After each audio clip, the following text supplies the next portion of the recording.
انگریزوں سے ٹکر لینے والا، آزاد ہند کا بانی، جس نے غلامی کو قبول نہیں کیا بلکہ مزاحمت کو اپنا ہتھیار بنایا، ایک ایسا رہنما جس نے تاریخ کا رخ موڑ دیا، جس کا نعرہ تھا تم مجھے خون دو میں تمہیں آزادی دوں گا۔ ہندو، مسلمان اور سکھ سب ایک پرچم تلے آزاد ہند فوج کی صورت میں انگریز سامراج کے خلاف صف آرا، ہٹلر حیران، انگریز پریشان اور دنیا سوال میں۔ پھر ایک دن ایک طیارہ حادثہ اور ایک ایسی موت جو آج تک ایک راز ہے۔ یہ کہانی ہے نڈر، بے خوف اور انقلابی رہنما کی، سبھاش چندر بوس، نیتا جی، جن کی موت آج تک ایک معمہ ہے۔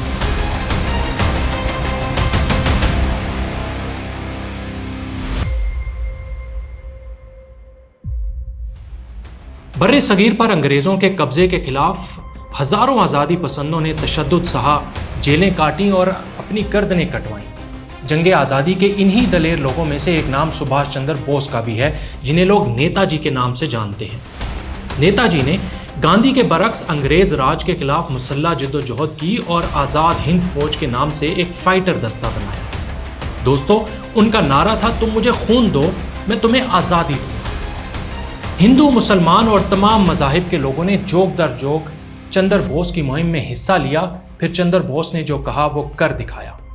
ہندوستان سے فرار ہو کر وہ ہٹلر سے ملا اور پھر برطانیہ مخالف جرمن جاپان اتحاد کا حصہ بن کر آزاد ہند کے نام سے ایک الگ ملک بنا لیا۔ بلا کا ذہین، نڈر اور طلسماتی شخصیت کا مالک سبھاش چندر بوس اچانک ایک فضائی حادثے میں ہلاک ہو گئے۔ وہ ایک حادثہ تھا یا برطانیہ کی سازش؟ یہ راز آج تک تاریخ کے سینے میں دفن ہے۔ بہرحال یہ نیتا جی اور ان کے ساتھیوں کی بے مثال قربانیاں تھیں جن کی بدولت ہندوستان انگریزوں کی غلامی سے آزاد ہوا۔ سبھاش چندر بوس 23 جنوری 1897 کو اڑیسہ، بھارت میں پیدا ہوئے۔ ان کے والد رائے بہادر جانکی ناتھ بوس ایک پیشہ ور وکیل تھے۔ نیتا جی نے کولکتہ کے پریزیڈنسی کالج سے تعلیم حاصل کی تھی۔ دوران تعلیم وہ برٹش سرکار کے خلاف مظاہروں میں شریک ہوتے تھے، جس کی وجہ سے انہیں 2 سال کے لیے کالج سے خارج کر دیا گیا۔ بعد ازاں انہوں نے اسکاٹش چرچ کالج سے گریجویشن کرنے کے بعد لندن کی کیمبرج یونیورسٹی سے سول سروس کا امتحان پاس کیا۔ نیتا جی 1920 میں انگلینڈ سے واپس ہندوستان پہنچے۔ اس زمانے میں ہندوستان میں ستیہ گرہ کی تحریک پورے جوبن پر تھی۔ دوستو، سن 1921 کو برطانوی شہزادہ پرنس آف ویلز نے ہندوستان کا دورہ کرنا تھا۔ انقلابیوں نے پرنس آف ویلز کے دورہ ہند کے بائیکاٹ کا اعلان کیا۔ چندر بوس بھی اس مہم کا حصہ بن گئے، جس کی وجہ سے انہیں جیل میں ڈال دیا گیا۔ رہائی کے بعد چندر بوس بنگال کانگریس کے رضاکاروں کے کمانڈنٹ بن گئے، تاہم سرکار مخالف سرگرمیوں کی وجہ سے انہیں 1921 میں دوبارہ قید کر دیا گیا۔ دسمبر 1922 میں رہائی کے بعد انہوں نے سوراج پارٹی میں شمولیت اختیار کر لی۔ وہ انگریزوں کے خلاف بہت زیادہ شعلہ بیانی کرتے تھے، اسی لیے خفیہ انقلابی تحریکوں سے تعلق کے شبہ میں برما میں قید کر دیا گیا، جہاں 1924 سے 1927 تک چندر بوس نے بہت تکلیفیں جھیلیں۔ برما کی جیل سے رہائی کے بعد چندر بوس بنگال کانگریس کے صدر بن گئے، لیکن انقلابی سرگرمیوں کی وجہ سے انہیں پھر جیل بھیج دیا گیا۔ سن 1930 میں ہندوستان بھر میں سول نافرمانی کی تحریک شروع ہوئی تو چندر بوس اس وقت جیل میں تھے۔ انہوں نے حراست میں ہونے کے باوجود کولکتہ کی میئرشپ کے الیکشن میں حصہ لیا اور کامیابی حاصل کی۔ بار بار گرفتاری اور رہائی کی وجہ سے سبھاش چندر بوس کی صحت خراب رہنے لگی، یہاں تک کہ وہ تپِ دق کا شکار ہو گئے۔ برٹش سرکار نے انہیں یورپ میں علاج کے نام پر جبری جلاوطن کر دیا۔ اسی دور میں انہوں نے دی انڈین اسٹرگل نامی کتاب لکھی۔ نیتا جی نے یورپ کے کئی حکمرانوں سے ملاقاتیں کی اور ہندوستان کی آزادی کا مقدمہ لڑا۔ سبھاش چندر بوس 1936 میں یورپ سے واپس ہندوستان پہنچے، لیکن انگریز حکومت نے انہیں پھر گرفتار کر لیا۔ 1 سال بعد وہ جیل سے رہا ہوئے اور 1938 میں انہیں انڈین نیشنل کانگریس کا صدر منتخب کر لیا گیا۔ بعد ازاں برٹش سرکار نے 1940 میں سبھاش چندر بوس کو ایک بار پھر گرفتار کر لیا اور ان پر غداری کا مقدمہ چلایا گیا۔ نیتا جی نے جیل میں بھوک ہڑتال کر دی۔ جب انگریز ان کی بھوک ہڑتال ختم نہ کرا سکے تو گورنر جان ہربرٹ نے ان کی رہائی کا حکم دیا۔ سبھاش کو رہائی تو مل گئی، لیکن حکومت نے ان کے گھر کے اطراف میں خفیہ پولیس تعینات کر دی۔ نیتا جی نے اپنے بھتیجے ششیر کمار کے ساتھ مل کر فرار کا ایک منصوبہ بنایا۔ بھتیجے نے پلان کے مطابق بھیس بدلنے کا سامان خریدا اور کچھ وزٹنگ کارڈز چھپوائے جن پر محمد ضیاء الدین BA LLB درج تھا۔ تو دوستو پھر 12 جنوری 1941 کو سبھاش چندر بوس خفیہ پولیس کو چکمہ دے کر فرار ہو گئے۔ وہ بھیس بدل کر چھپتے چھپاتے پشاور میں اپنے دوست میاں اکبر شاہ کے پاس پہنچے۔ یہاں انہوں نے مسلمان پٹھان شخص کا حلیہ اپنایا اور اپنی شناخت محمد ضیاء الدین ظاہر کی۔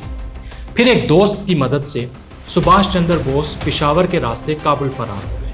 سبھاش نے کابل میں روسی سفارت خانے سے رابطہ کیا لیکن انہیں اندر داخل نہیں ہونے دیا گیا۔ پھر انہوں نے جرمن سفارت خانے سے رابطہ کیا جہاں ان کو گرم جوشی سے ویلکم کیا گیا۔ یہ دوسری جنگ عظیم کا زمانہ تھا۔ جرمنی، جاپان اور اٹلی ساری دنیا میں برطانوی استعمار کے خلاف ڈٹے ہوئے تھے۔ کابل میں تعینات جرمن سفیر نے سبھاش چندر بوس کو ہوائی جہاز کے ذریعے برلن بھیج دیا۔ سبھاش چندر بوس بلا کے ذہین اور ماہر خطیب تھے۔ جب ان کی ہٹلر سے ملاقات ہوئی تو ہٹلر ان سے بے حد متاثر ہوئے۔ ہٹلر کی اجازت سے نیتا جی نے جرمنی میں فری انڈیا سینٹر اور فری انڈیا آرمی قائم کی۔ ایک سال بعد وہ 3 ماہ کا بحری سفر کر کے ایک جرمن آبدوز کے ذریعے جرمنی سے جاپان پہنچے۔ جاپان میں ہزاروں برطانوی فوجی قید تھے جن میں بڑی تعداد ہندوستانی فوجیوں کی بھی تھی۔ سبھاش کی سفارش کی بدولت جاپان نے ان ہندوستانی قیدیوں کو رہا کیا۔ پھر نیتا جی نے رہائی پانے والے ہندوستانیوں پر مشتمل ایک مسلح دستہ تشکیل دیا۔ فروری 1942 کو جاپان نے سنگاپور پر قبضہ کیا۔ سینکڑوں ہندوستانی بھی جنگی قیدی بنائے گئے۔ ان قیدیوں کو جاپان نے ایک ہندوستانی انقلابی رہنما راش بہاری کے حوالے کیا جس نے آزادی ہند لیگ کے نام سے ایک نئی جماعت بنائی۔ اس جماعت کو مشرقی ایشیا کے مختلف حصوں میں آباد ہندوستانیوں کی حمایت حاصل ہے۔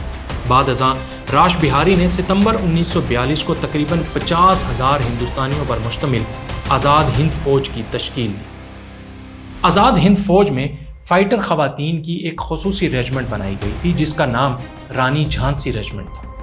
سبھاش چندر بوس جب جرمنی سے جاپان پہنچے تو انہیں آزاد ہند فوج کی کمان سونپ دی گئی اور وہ انڈیپینڈنس لیگ کے صدر بھی بنا دیے گئے۔ آزادی کی یہ سرگرم تحریک ہندوستان سے باہر مشرقی ایشیا میں منظم ہو رہی تھی۔